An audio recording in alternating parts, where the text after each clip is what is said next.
Okay. Good morning, everyone. Today, I'd like to share with you an evaluation of a major investment project proposed by Company A, which is a project designed to enhance its competitiveness through digital transformation and supply chain upgrades.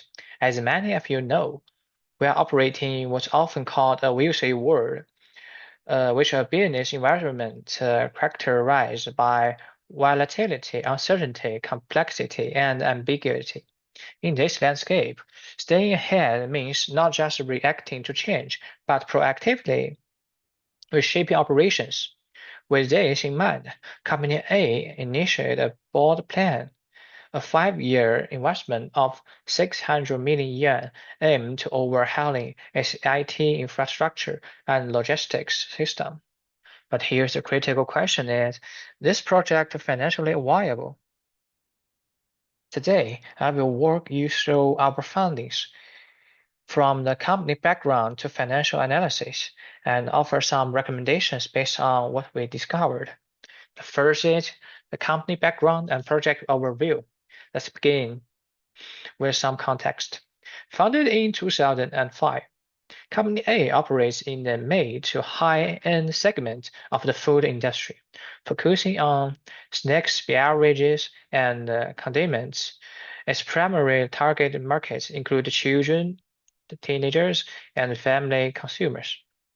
The proposed investment consists of two major components. The first is developing a comprehensive information system that integrates production, sales, and financial functions.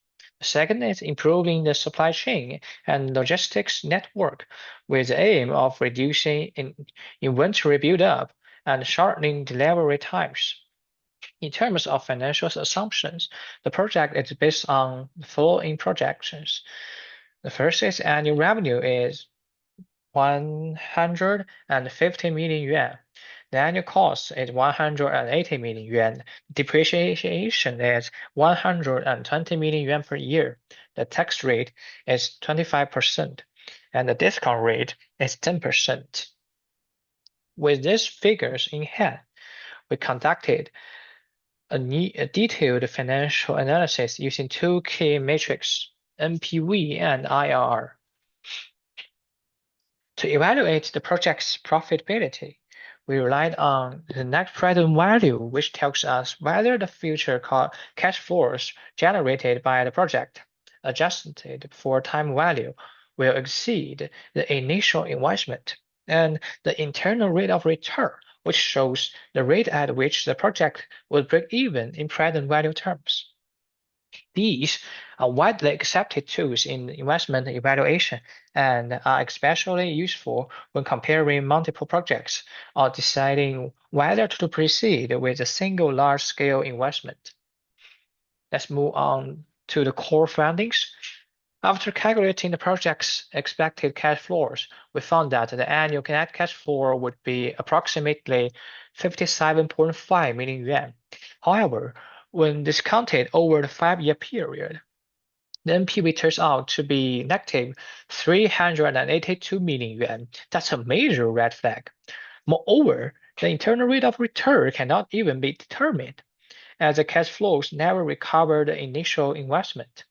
We didn't stop there. To ensure the robustness of our conclusion, we tested a range of alternative scenarios.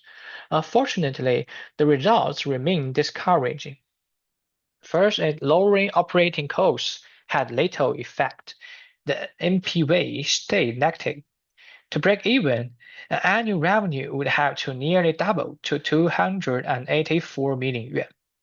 We also tested increasing depreciation, but it would need to exceed 423 million yuan per year. It's clearly unrealistic.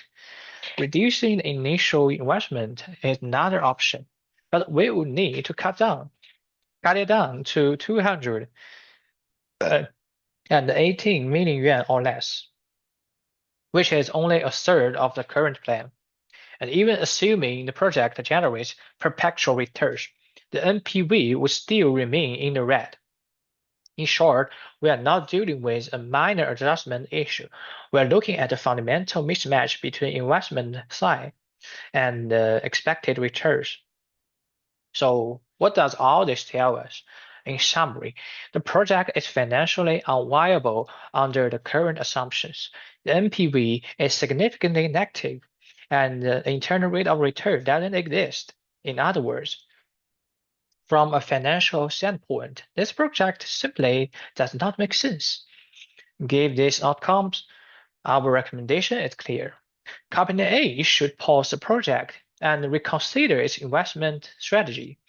A more practical approach might be to implement the project in phases, beginning with the high impact, high return components, such as the information system. Alternatively, external partnerships could be explored to share the financial burden and reduce risk. Ultimately, this case highlights the importance of rigorous financial analysis in investment decisions, especially in an uncertain world like ours. Well, ambition and innovation are crucial. They must be balanced with feasibility and sound judgment. Thank you all for your time and look forward to any questions or thoughts you may have.